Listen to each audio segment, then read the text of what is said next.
అసలైన దానికి ఏమి చేయకుండా ఏమి లేదానికి హంగామా చేస్తుంటాం మనం. దేవుడు ఎల్లప్పుడూ సామాన్యతలను దాగి ఉన్నాడు. దేవునికి స్తోత్రం కలుగును గాక. కాబట్టి చక్కని మాటలు దేవుని యొక్క వాక్యం ద్వారా మరి మనకి అలాగే కుటుంబానికి అందించినటువంటి దైవజనులను బట్టి దేవునికి మహిమ చెల్లిస్తున్న వారిని దేవుడు ప్రభు దీవించిన గాక వారికి వందనాలు తెలియజేస్తున్నాను. కాబట్టి ప్రియులారా, నేను కూడా కొన్ని మాటలు పోవని చెప్పిన తర్వాత మనం ముగించుకుందాం. చాలా చక్కని విషయాలు మనం తెలుసుకుందాం. అవును, మీరు ఊరకుండి దేవుడు చేసే కార్యాన్ని చూడుడి. ఊరకుండి దేవుడు చేసే కార్యాన్ని చూడుడి. దేవుని స్తోత్రం కలుగును గాక. వారు మోషే మాట నమ్మి ఊరుకున్నారు. దేవుడు చేసిన కార్యాన్ని వారు చూశారు. ఆ కార్యం ఎంతవరకు శక్తినిచ్చిందంటే, మిరియాము ఆ సమాజం మీదకి పరిశుద్ధాత్మ దిగొచ్చి చూసారా, మరి వెంటనే వారు మిరియాము పరిగెత్తుకుని వెళ్ళి తంబురు తీసుకుని నాట్యమాడుతూ పాట పాడినప్పుడు ఆ సమాజం అంతయు పరిశుద్ధాత్మ చేత నింపబడి దేవుని మహింపరిచారంటాడు. దేవుని స్తోత్రం. ఎర్ర సముద్రం బయలు చేయబడినప్పుడు వారు శత్రువులు చచ్చిపోయారు. అలా వెనక్కి తిరిగి చూస్తే వారిని ఎవరైతే చంపాలనుకున్నారో వాళ్ళందరూ చచ్చిపోయారు. ఒక్క వ్యక్తి కూడా మిగలలేదు. దేవునికి స్తోత్రం కలుగును గాక. కాబట్టి నీ కార్యానికి ఏదైతే ఆటంకం ఉన్నదో చూసారా, నువ్వు దేవుని ఆ మాటను బట్టి నిలబడి నువ్వు చూస్తే చూసారా, ఆ ఆటంకపరిచే ప్రతి దెయ్యం కూడా అది సిగ్గుపరచబడుతుంది. దేవుడు నీ కార్యాన్ని చేస్తాడు. దేవుడు అప్పుడు మహింపరుస్తూ. దేవునికి స్తోత్రం. కాబట్టి కొన్ని మాటలు మనం కూడా మాట్లాడుకుందాం. మరి శక్తి చేత కాదు, బలము చేత కాదు, నా ఆత్మ చేతనే. చూడండి, జకరియా గ్రంథంలో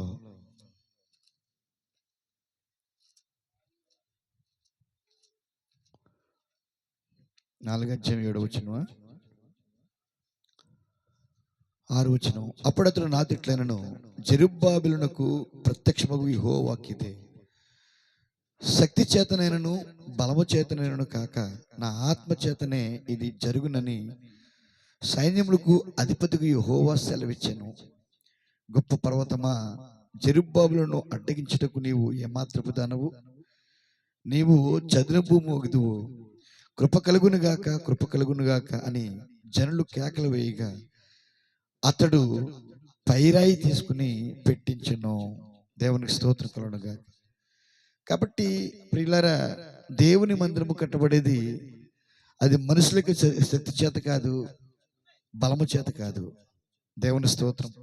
కృప కలుగునుగాక, కృప కలుగునుగాక అని పలుకుచుండగా అతడు ఆ తలరాయి తీసుకుని పెట్టించినట్లుగా మనం చూస్తున్నాం. దేవుని స్తోత్రం కలుగును గాక. అవును, కృప కలుగును గాక, కృప కలుగును గాక అనేటువంటి చూసారండి, మరి స్వరము మన ఎదురు నుండి రావాలి. ఆ కృప మీద ఎవరు ఆధారపడతారంటే, విశ్వాసం కలిగిన వారు మాత్రమే కృప మీద ఆధారపడతారు. దేవునికి స్తోత్రం కలుగును గాక. కాబట్టి మనం దేవుడిని నమ్మాలి. మనం ఏం చేయాలండి? మనం దేవుణ్ణి నమ్మాలి. దేవునికి స్తోత్రం కలుగును గాక. కాబట్టి ఆ విధంగా మనం దేవుడిని నమ్మినప్పుడు తప్పకుండా దేవుడు తన కార్యం చేస్తాడు. దేవుని మీద ఆధారపడాలి. మనం దేవుని మీద ఆధారపడాలి.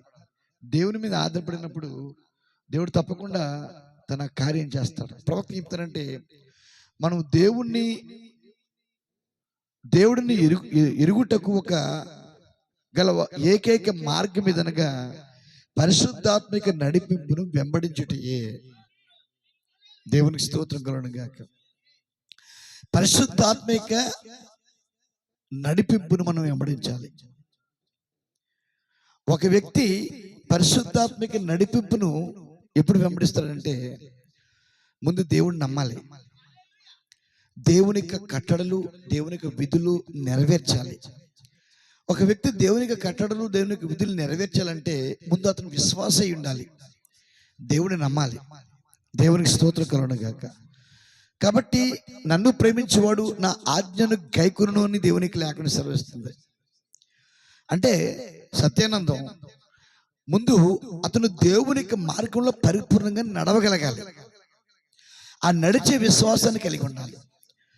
దేవుడు ఒక కార్యం చేయాలంటే దేవునికి స్తోత్రం, మనం మొట్టమొదటి దేవునికి అనుకూలంగా ఉండాలి. దేవునికి వాక్యానికి అనుకూలంగా ఉండాలి. మన జీవితము, మన విశ్వాసము దేవునికి వాక్యానికి సరిపోవాలి. మన భక్తి దేవునికి వాక్యానికి సరిపోవాలి. దేవునికి స్తోత్రం. దేవుడు ఏం చెప్తాడంటే, నీవు నా తోటి తిరిగితే నేను నీ తోటి తిరుగుతాను. ఎందుకు పాస్టర్ మాట చెప్పారు, దేవుడు ఎంతవరకు దేవుని దగ్గరికి వెళ్తున్నావో నీ వద్దకు స్వస్థత కూడా అంతే నడిచి వస్తుంది అన్నాడు ఆయన. స్వస్థత 1000 కిలోమీటర్లు ఉండొచ్చు, కానీ ఆ స్వస్థత నువ్వు ఎన్ని కిలోమీటర్లు నడిస్తే అట్నుంచి అది అన్ని కిలోమీటర్లు నీ ఎద్దుకు నడుస్తుంది. అది అలాగే నువ్వు దాని ఎదుగు నడిచే కొద్ది కూడా అది నీ వైపు నడుస్తుంది. అప్పుడు నీవు ఆ స్వస్థత ఏకమవుతారు. దేవుని స్తోత్రం. అప్పుడు దేవునికి కార్యం చూస్తావు నీవు. దేవుని స్తోత్రం. నేను ఇంట్లో కూర్చుంటాను, దేవుడు నా దగ్గరికి వచ్చేస్తానంటే నీ ప్యూను కాదండి, నీ పిలిచినప్పుడు చేయడానికి ఆయన.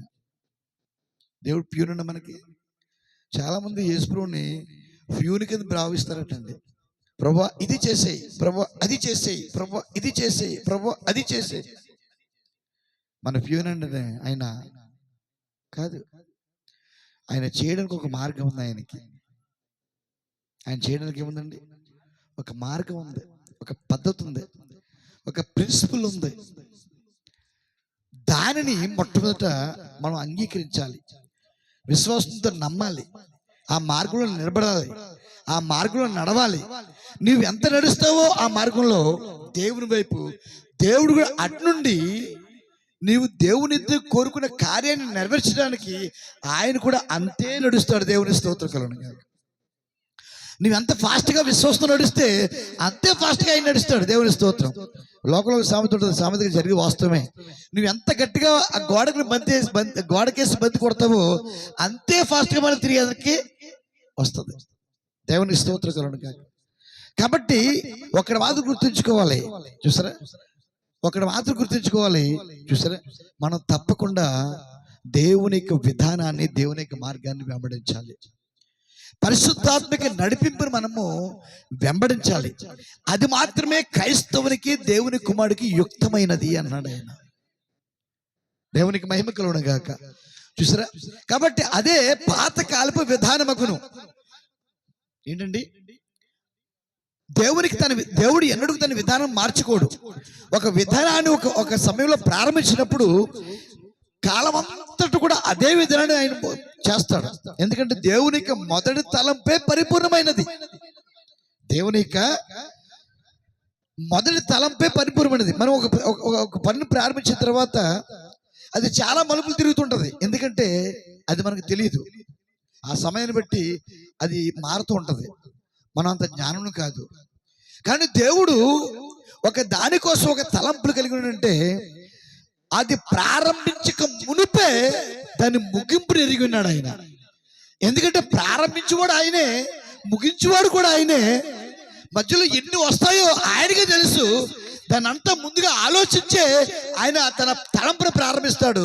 తన తలంపును ప్రారంభించడు కాదు, కానీ ఆ తలంపుని కేవలం చూపిస్తాడు ఆయన. ఆ ప్రారంభంలో ముగింపుని ఎరుగున్న దేవుడు ఆయన. దేవుని స్తోత్రం. ఇప్పుడు మనం ఏం చేయాలంటే అటువంటి దేవుడిని పట్టుకోవాలి. మనం అటువంటి దేవునికి హస్తాన్ని పట్టుకోవాలి. మనం ఎప్పుడైతే అటువంటి దేవునికి హస్తాన్ని పట్టుకున్నామో దేవుని స్తోత్రం కలుగును గాక, ఆయన నడిపిస్తాడు. దేవుని స్తోత్రం. ఎన్ని మలుపులు వచ్చినా సరే ఆ మలుపు నాకు తెలియదు, కానీ ఆ మలుపులు ముందుగానే ఎరిగిన దేవుడు కాబట్టి ఆ మలుపు దాటింప చేస్తాడు. నువ్వు వెనక్కి తిరిగి చూస్తే నేను అలా చేయగలను ఈ పని అనుకుంటావు. నువ్వు ఆ పని నీవు చేయడం కాదు, నీ ద్వారా దేవుడు చేయించాడు ఆ పని. దేవునికి ఒక మనిషి కావాలండి. ఆయన తాను ఏమైనాడో, ఆయన గుణలక్షణం ఏంటో, ఆయన శక్తి ఏంటో, ఆయన మహిమ ఏంటో ఆయన తెలియచేసుకోవడానికి ఒక మనిషి కావాలి. ఆ మనిషి ఏమై ఉండాలంటే దేవుని దగ్గర అల్పుడై ఉండాలి, తను తాను తగ్గించుకున్నవాడై ఉండాలి. దేవుని స్తోత్రం. తను తాను సమర్పించుకున్నవాడై ఉండాలి. దేవుని స్తోత్రం. అప్పుడు ఆయన రంగం మీద నిలబడతాడు. దేవుని స్తోత్రం.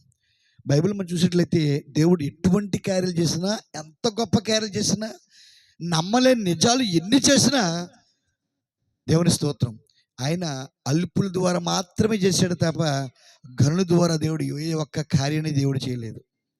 నిజానికి గృహం కట్టడానికి తన శక్తిని మించినటువంటి పని కదండి. కానీ నమ్మితే సమస్తము, నమ్ముట నీ వలనైతే, మన వల్ల కావాల్సింది ఏంటంటే నమ్మాలి.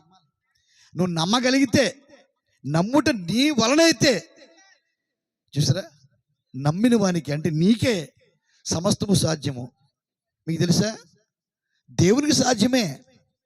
ఏమండి, దేవునికి సాధ్యమే. ఆయన ఏదైనా చేయగలడు. కానీ అది కాదు విషయం. ఇక్కడ దేవుడు స్వస్థపరచగలడు, దేవుడు రక్షించగలడు. మనం ఒకసారి చెప్పుకున్నాం కదండి. దేవుడు స్వస్థపరచగలడు, దేవుడు బ్రతికించగలడు. లాజరును బ్రతికించాడు దేవుడు.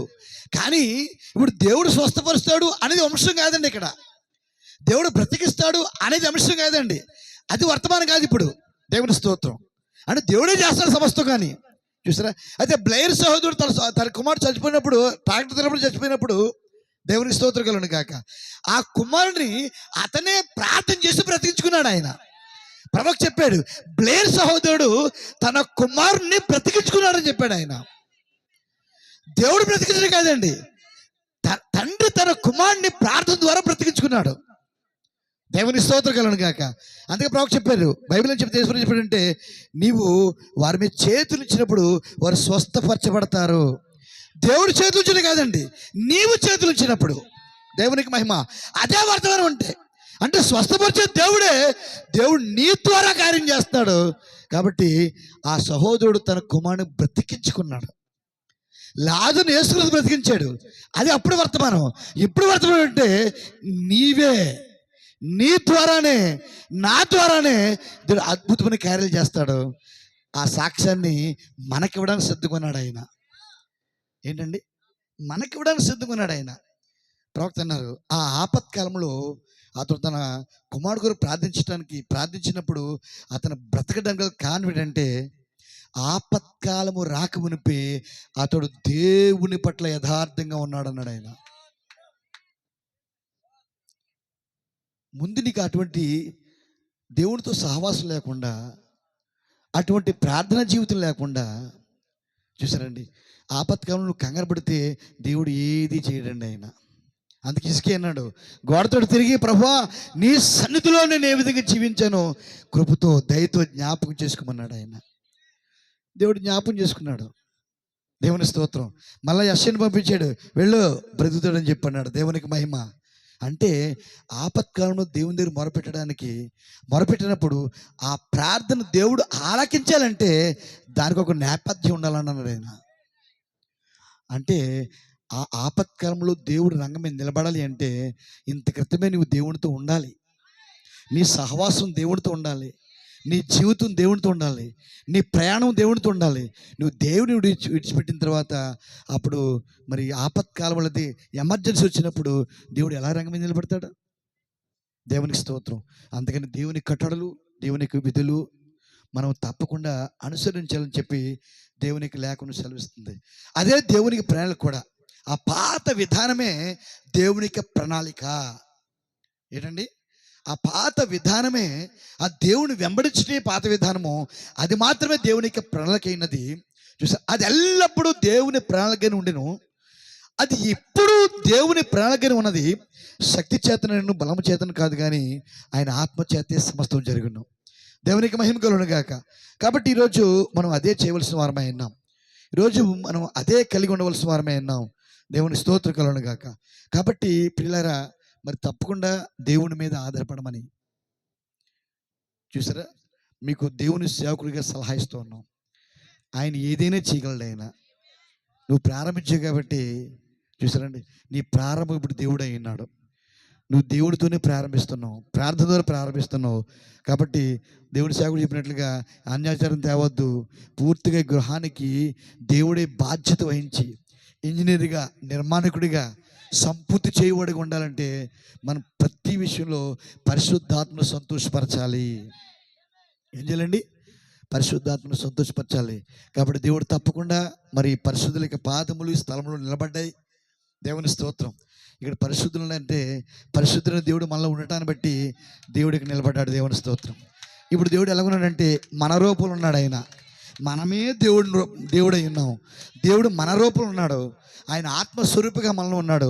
ఇప్పుడు మన పాదములు దేవుని పాదములు అయ్యాయి, మన కళ్ళు దేవుని కళ్ళు అయ్యాయి, మన చేతులు దేవుని చేతులు అయ్యాయి. ఇప్పుడు ఎక్కడ ఎవరు కూర్చున్నారంటే దేవుడు కూర్చొని ఉన్నాడు. దేవుని స్తోత్రం. కాబట్టి తప్పకుండా ఈ స్థలం పవిత్రపరచబడుతుంది, తప్పకుండా ఈ స్థలం శుద్ధీకరించబడుతుంది, తప్పకుండా ఆయనకి రక్తము, వధువు అంటే యేసుక్రీస్తుకి రక్తమైనది, ఆ రక్తం చేత ఈ స్థలం నింపబడింది. కాబట్టి సమస్త దోషములు తొలగించబడి, ప్రతి ఆటంకం తొలగించబడి, ప్రతిది కూడా తొలగించబడి, మరి దేవుడు అద్భుతంగా మరి ఒక చక్కని గృహాన్ని వారి కుటుంబం కొరకు దేవుడు కట్టునుగాక. దేవుని స్తోత్రం కలుగునుగాక. దానికంటే ముందు దానికంటే ముందు మన జీవితాన్ని కట్టుకోవాలి. చూసారా, అదే దేవునికి ఉద్దేశము, దేవునికి మార్గమైనది. దేవుని చిత్తాన్ని వెంబడించాలి. దేవుని చిత్తాన్ని వెంబడించినప్పుడు మనం దేవుని గృహం ఉన్నప్పుడు మన కొరకు దేవుడు తన ఒక గృహాన్ని కడతాడు ఆయన. దేవునికి స్తోత్రం కలుగునుగాక. ఏ పనైనా కూడా దేవుడే చేయాలి. కాబట్టి ఆయనను మాత్రమే మనం మరి ముందు పెట్టాలి, ఆయనను ఆహ్వానించాలి. ఒక మాట చదివి ముగిస్తాను. ఇందాక మనం చదువుకున్న మాట ఎఫెసీ పత్రిక 2వ అధ్యాయము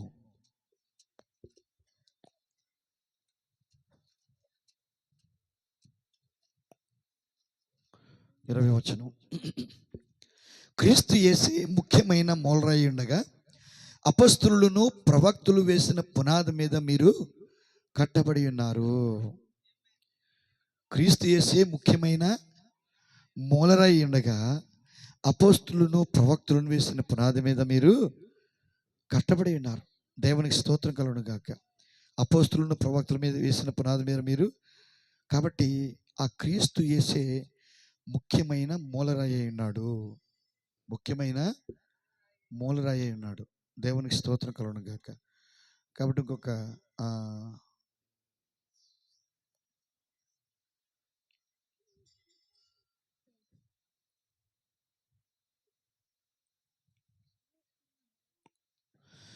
యేసే ప్రధాన మూలరాయి అనియు ఆయనే తలరాయి అని లేఖనములు చెప్పుటను మనము ఎరుగుదుము. దేవునికి స్తోత్రం. యేసే ప్రధానముగు మూలరాయి, అంత మాత్రం కాదు, ఆయనే తలరాయి అయినాడు.